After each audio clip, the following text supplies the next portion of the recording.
Oke. Assalamualaikum warahmatullahi wabarakatuh. Waalaikumsalam warahmatullahi wabarakatuh. Ya, bagaimana kabarnya sekarang? Hari ini masih sehat? Sehat, Bu. Alhamdulillah sehat, Bu. Bu, gimana Ibu?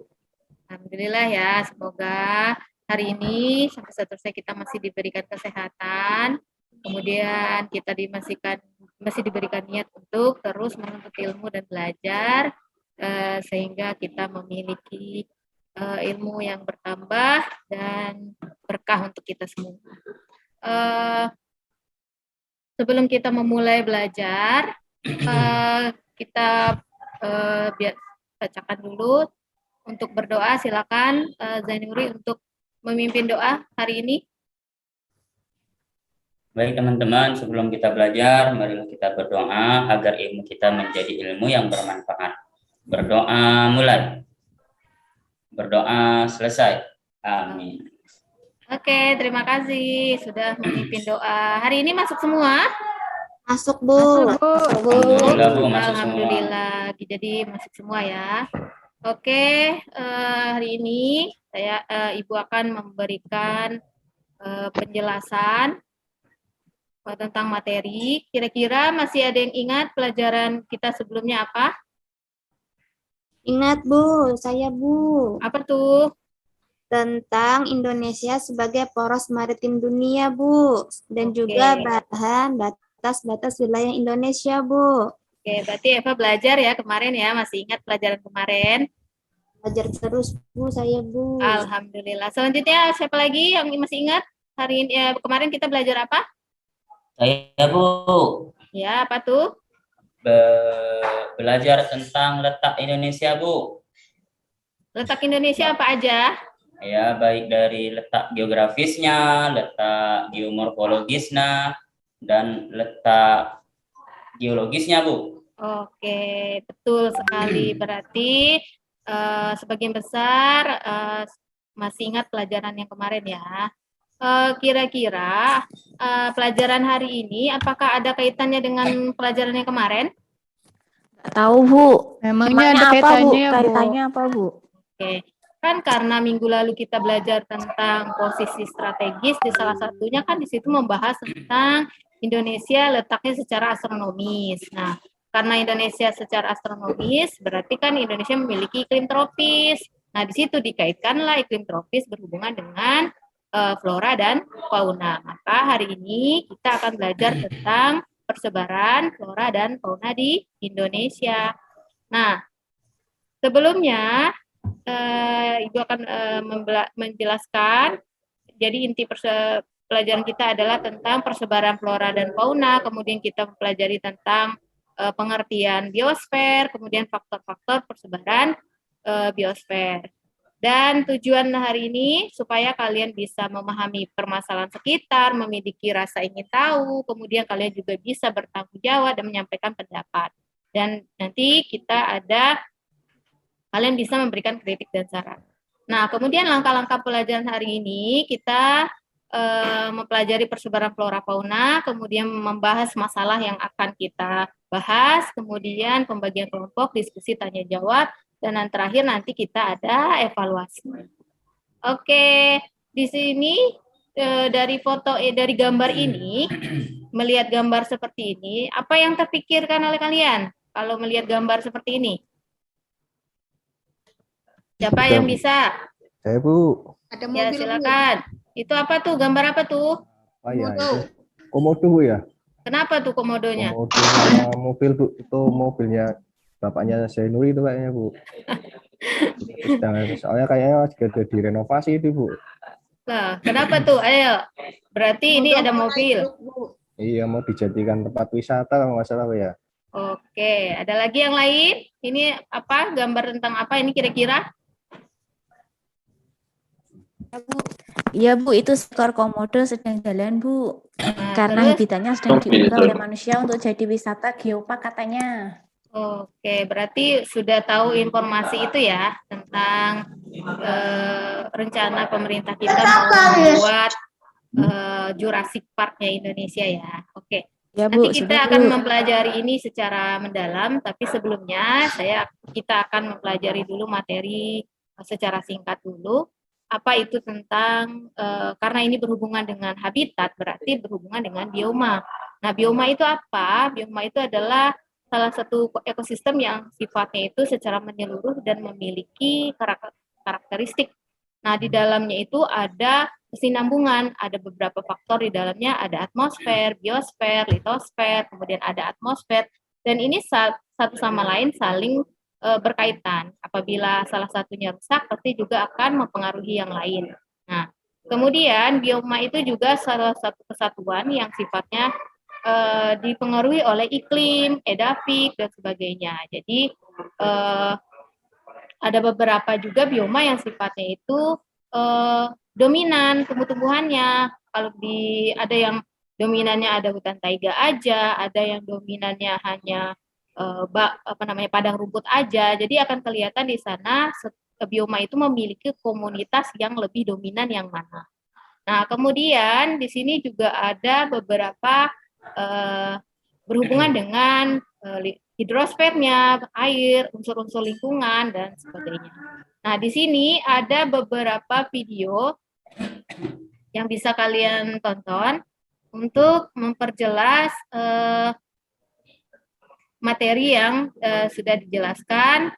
Jadi, oke, jadi nggak usah ya, lanjut aja.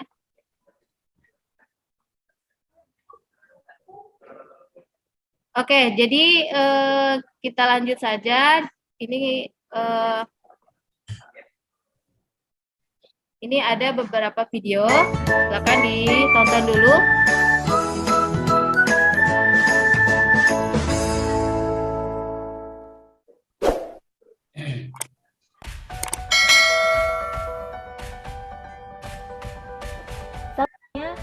Hari ini kita akan belajar mengenai faktor-faktor yang mempengaruhi flora dan fauna. Apa saja faktor-faktornya dan mengapa bisa mempengaruhi persebaran flora dan fauna akan kita bahas satu persatu. Nah, ada 4. Yang kedua edafik atau kondisi tanah, yang ketiga fisiografi, dan yang keempat adalah biotik.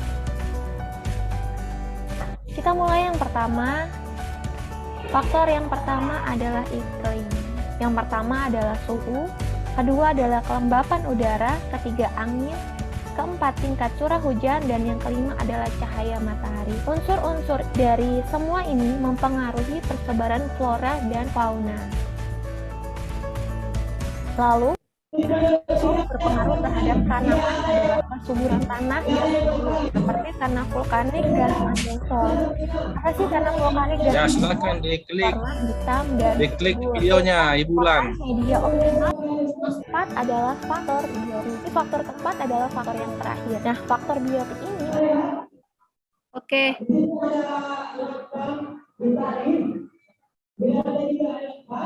Sudah diklik videonya?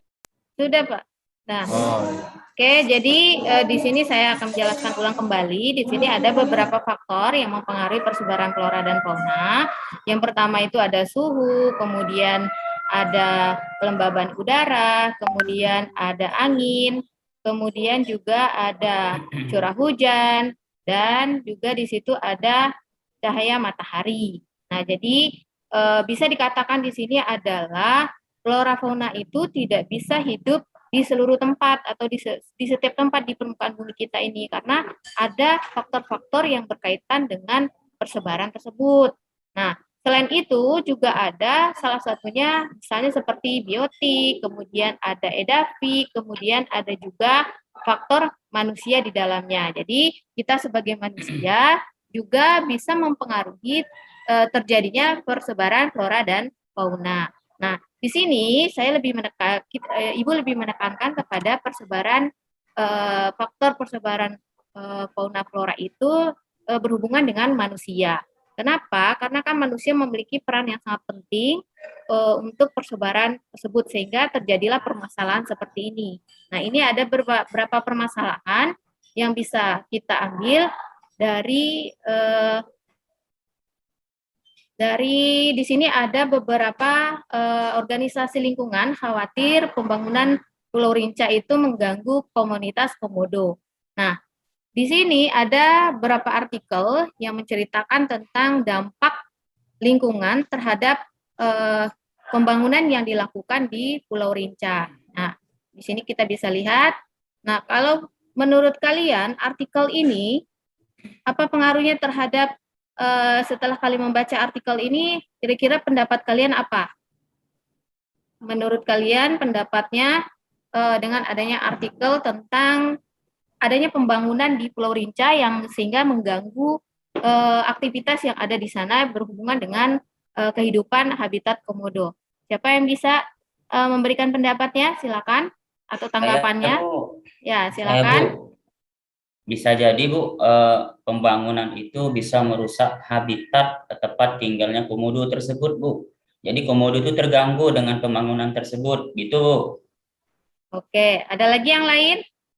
Saya Bu, Ya, itu Bu, dari artikel itu sih kayaknya kasihan banget ya Bu, komodonya nggak punya tempat tinggal. oke. Itu benar ya. Selanjutnya silakan, ada lagi? Saya Bu, Oke.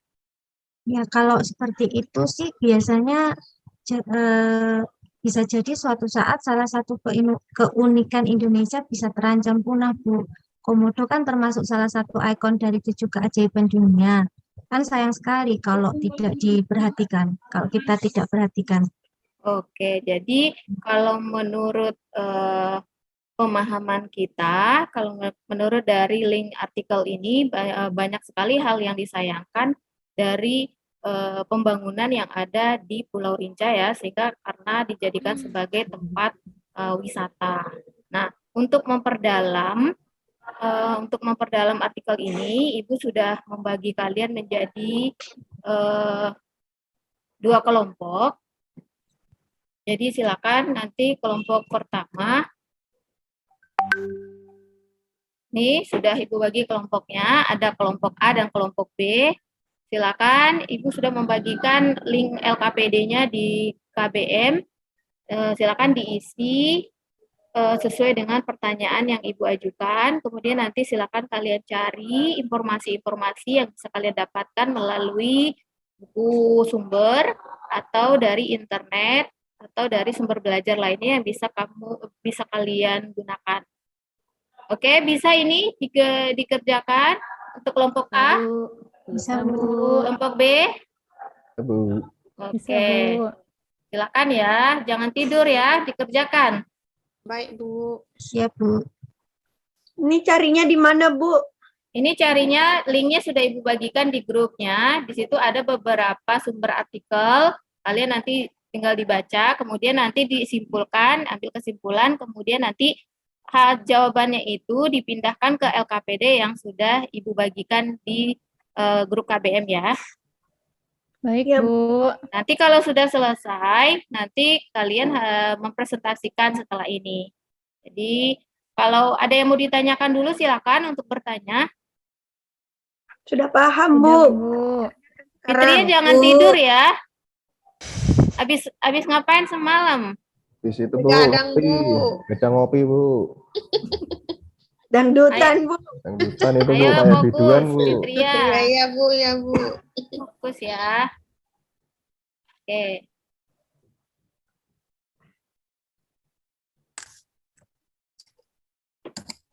Bagaimana? Sudah selesai? Sudah, Bu. Sudah, Bu. Sudah siap? Siap. Oke, kalau sudah siap, Ibu silahkan kalian untuk mempresentasikan hasil diskusi dengan teman kalian. Silakan memberikan kelompok lain, nanti ketika kelompoknya memberikan presentasinya silakan untuk bertanya ya. Oke, silakan kelompok A untuk maju. Baik, Bu. Saya akan presentasikan hasil diskusi kelompok kami, yaitu yang pertama yaitu pengertian biosfer. Jadi biosfer itu berasal dari dua kata, yaitu bios yang berarti hidup dan sphere yang berarti lapisan. Jadi secara etimologis, pengertian biosfer adalah lapisan yang ditempati oleh makhluk hidup atau seluruh ruang yang dihuni oleh makhluk hidup. Jadi biosfer meliputi litosfer, hidrosfer, dan atmosfer. Jadi ketiga lapisan tersebut saling berintegrasi dan membentuk lapisan biosfer tempat ditemukannya kehidupan di bumi. Untuk jawaban selanjutnya itu dibacakan oleh Sulfa. Oke, terima kasih. Saya akan melanjutkan untuk menjawab nomor 2.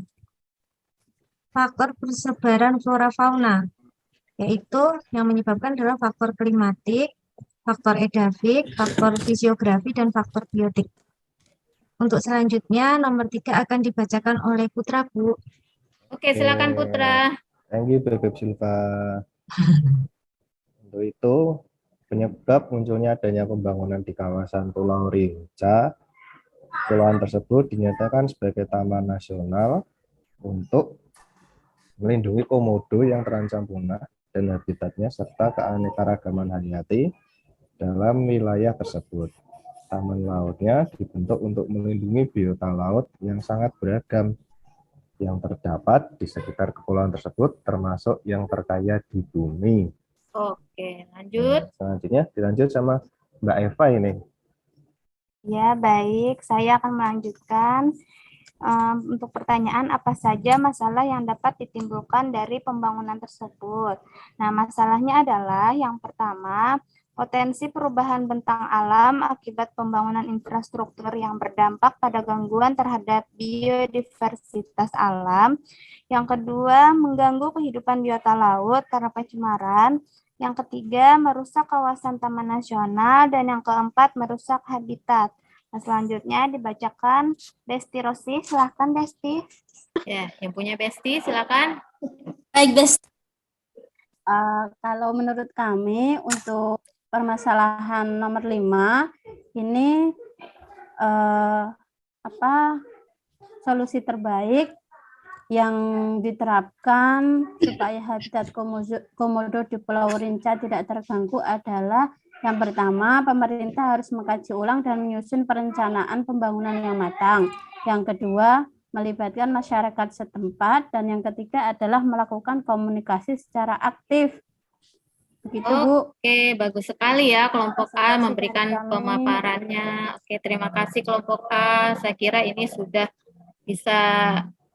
bagus ya pemaparannya. Kira-kira kelompok lain ada yang mau bertanya untuk kelompok A? Silakan. Saya, Bu. Oke, silakan Nina. Mau bertanya, apakah sekarang proyek pembangunan di Pulau Rinca itu masih ada atau berjalan atau sudah selesai ya?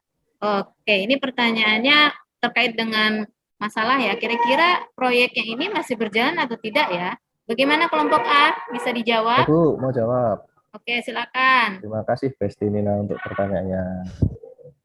Menurut kelompok kami, berdasarkan Kementerian Pekerjaan Umum dan Perumahan Rakyat, terus melanjutkan pekerjaan proyek penataan sarana dan prasarana wisata alam di Lembah Loh Buaya di Pulau Rinca, Labuan Bajo, Nusa Tenggara Timur. Saat ini progresnya disebut sudah mencapai 94,17%. Jadi udah mau jadi nih Besti. Nanti kita bisa liburan di sana lagi ya bareng. Besti jadi. Oke. Pak Januari tinggal di sana. Iya. Jadi kalau menurut pendapat kelompok A, pembangunannya masih terus berjalan dan malah hampir mau selesai, udah mau hampir rampung selesai ya pembangunannya. Nah, sehingga pertanyaannya sudah bisa terjawab ya, Nina. Ada lagi pertanyaan ya, masih belum paham? Cukup, Bu, ngerti. Paham, Bu. Oke, kita lanjut ke kelompok B yang mau maju untuk memberikan hasil diskusi dengan kelompoknya. Silakan kelompok B. Ya, Bu. Bismillahirrahmanirrahim. Assalamualaikum warahmatullahi wabarakatuh. Waalaikumsalam warahmatullahi wabarakatuh. Kami dari kelompok B akan mempresentasikan hasil diskusi. Saya akan menjawab pertanyaan di LKPD tugas nomor 1 dan 2. Yang pertama, pengertian biosfer. Biosfer adalah sistem ekologis global yang menyatukan seluruh makhluk hidup dan hubungan antar mereka, termasuk interaksinya dengan unsur litosfer atau batuan, hidrosfer atau air, dan atmosfer atau udara di bumi. Pertanyaan nomor 2, faktor persebaran flora dan fauna.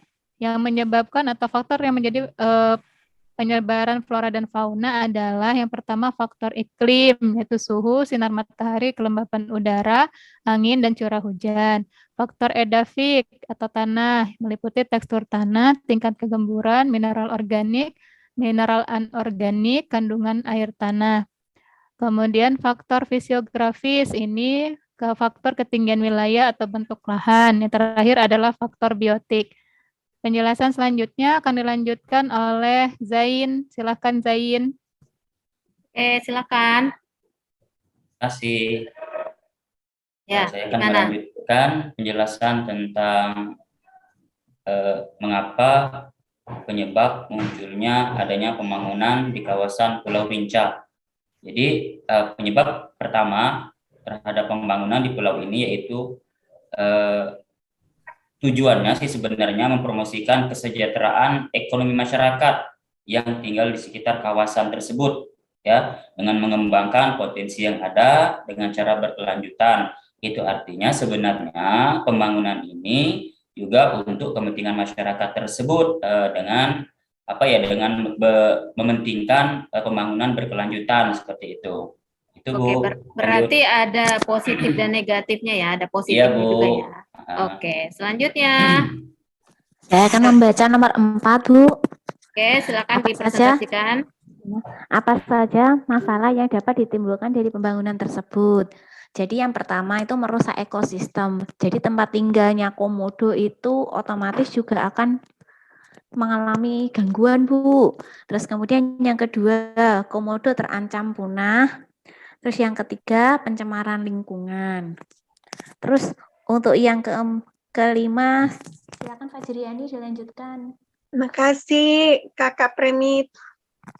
Saya lanjutkan ya untuk jawaban nomor 5 dengan pertanyaan bagaimana solusi terbaik yang bisa diterapkan agar habitat komodo di Pulau Rinca tidak terganggu. Nah, kami memberikan jawaban untuk supaya tidak terganggu, melakukan perencanaan yang matang, dilakukan pengkajian yang lebih mendalam terkait dampaknya terhadap alam dan lingkungan. Pengunjung juga harus dibatasi, hanya boleh untuk pengamatan dan penelitian. Jadi untuk supaya habitat komodo di Pulau Rinca ini tidak hilang, jadi tetap dijaga supaya orang-orang yang berkunjung itu tidak merusak di sana. Oke, bagus sekali. Saya kira ini sudah bagus sekali pemaparan dari kelompok B ya. Kelompok A ada yang mau ditanyakan? Silakan terkait tentang pemaparan dari kelompok B. Saya, Bu. Oke, silakan. Mengapa UNESCO minta Indonesia untuk menghentikan proyek pemabungan Jurassic Park Komodo di Taman Nasional Komodo NTT? Oke, ini pertanyaannya bagus ya, karena kan bertentangan ya, sementara di Indonesia proses pembangunannya itu sudah mau selesai, tapi dari UNESCO meminta Indonesia untuk menghentikan proyek itu. Oke, siapa yang bisa jawab nih? Silakan. Saya, Bu. Oke, silakan, Fajriani.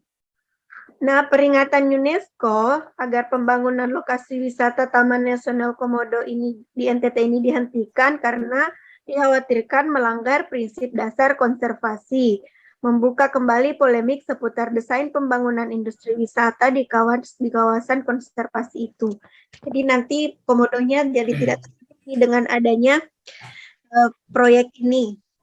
Oke, jadi dengan adanya proyek ini bisa mengganggu ekosistem atau habitat yang ada di Pulau Rinca ya, sehingga nanti ditakutkan komodonya nanti akan terganggu, kemudian nanti bisa menghilangkan spesiesnya dan bisa nanti merusak habitat di sekitarnya.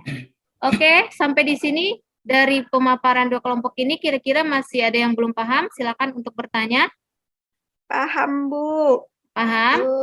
Oke, tapi sebelumnya kita berikan dulu tepuk tangan untuk kedua kelompok yang sudah memberikan presentasinya hari ini. Anak-anak semua pendapatnya bagus, semua pemaparannya sudah lancar dan menyeluruh, dan semoga ini juga bisa dijadikan sebagai ilmu tambahan atau pengetahuan baru buat kalian semua hari ini. Kemudian, untuk selanjutnya, kegiatan selanjutnya adalah Ibu sudah memberikan tugas LKPD untuk kalian kerjakan. Ini melalui Google Formulir. Ibu akan membagikan linknya lewat grup KBM ya. Itu silakan dikerjakan.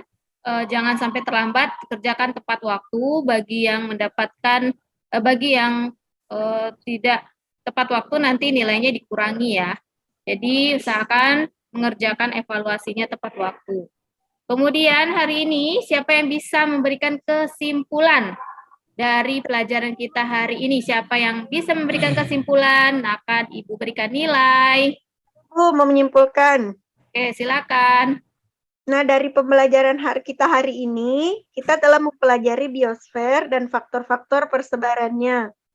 Nah, sebagai manusia, kita harus melestarikan lingkungan dan ekosistem agar kehidupan di bumi ini bisa berjalan. Karena segala sesuatu yang ada di bumi ini saling berkesinambungan satu dengan yang lainnya.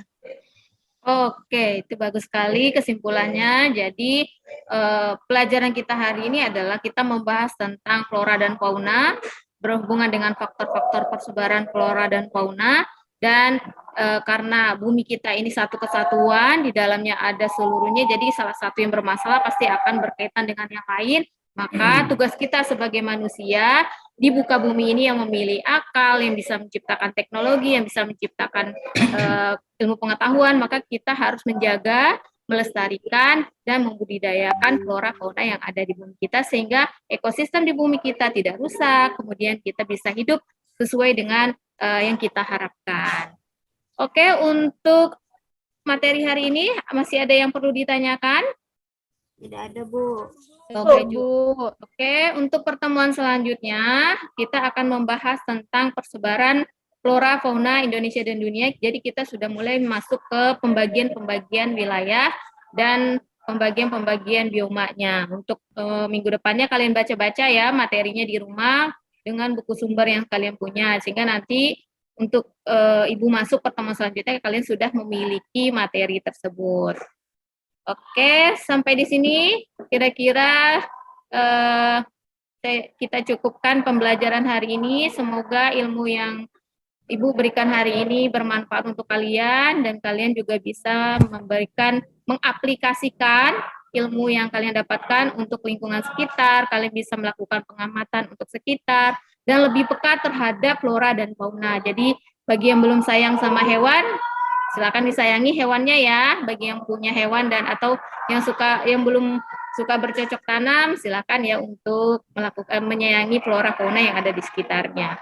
Oke, kalau sudah saya cukupkan sampai di sini. Terima kasih atas perhatiannya. Terima kasih atas pertemuannya untuk hari ini. Saya ucapkan Assalamualaikum warahmatullahi wabarakatuh. Waalaikumsalam warahmatullahi wabarakatuh. Waalaikumsalam warahmatullahi wabarakatuh.